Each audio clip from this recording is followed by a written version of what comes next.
O Zelensky fez uma entrevista coletiva com vários jornalistas da América Latina e ele ressaltou muito a falta de apoio de países da região à Ucrânia. Ele cobrou mais iniciativa, disse que esses países não mandaram armas, não se comprometeram com apoio direto à Ucrânia, ficaram ali naquele meio do caminho, de certa forma, dialogando e mantendo esse diálogo bastante aberto com a Rússia, que a gente sabe que é uma potência de influência muito importante na região, mas o Zelensky tentou chamar esses países para o lado dele, enquadrando a posição da Ucrânia como uma coisa que países da América Latina conhecem bem, como ele mesmo disse, né? A guerra contra o colonialismo. Ele meio que equiparou a Rússia aos colonizadores da região. Chegou a dizer assim, vocês sabem perfeitamente quais são as consequências do colonialismo, sabem perfeitamente do que eu estou falando, e citou como exemplo o fato de que a Rússia pega cereais da Ucrânia e exporta para outros países, inclusive da América Latina, como se fossem uma produção russa.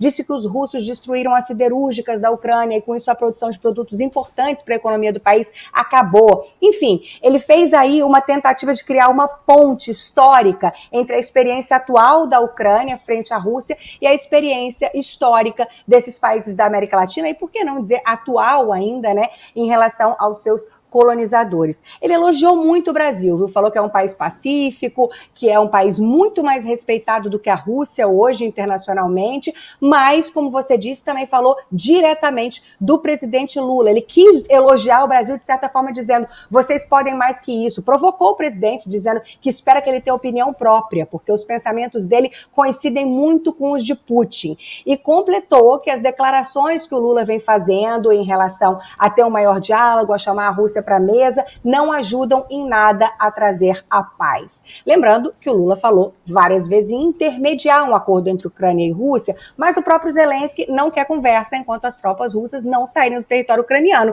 E isso, gente, como a gente viu aí nesse comentário do Jamil, parece cada vez mais distante. O que a gente tem visto nos últimos dias é o contrário, é uma escalada da guerra. Inclusive, tem muito analista falando em uma guerra que pode durar anos e anos, falando em uma guerra talvez de gerações. A questão é, o Putin vai ter apoio interno para isso ou não? Porque a durabilidade da guerra e a possibilidade de as tropas russas saírem do território ucraniano no curto prazo é nula, não existe. Então, enfim, em resumo, o que o Zelensky propôs é que esses países pelo menos apoiem a Ucrânia com ajuda humanitária. Por exemplo, limpando campos de minas, reconstruindo cidades, lutando contra a insegurança alimentar, coisas que, segundo o Zelensky, fazem parte da experiência recente desses países. Foi basicamente essa a conversa e basicamente esse o tom do Zelensky, que é um tom aí de provocação, mas de certa forma uma provocação querendo chamar a atenção, já que esse assunto ficou um pouco sumido também da narrativa do presidente Lula nos últimos meses.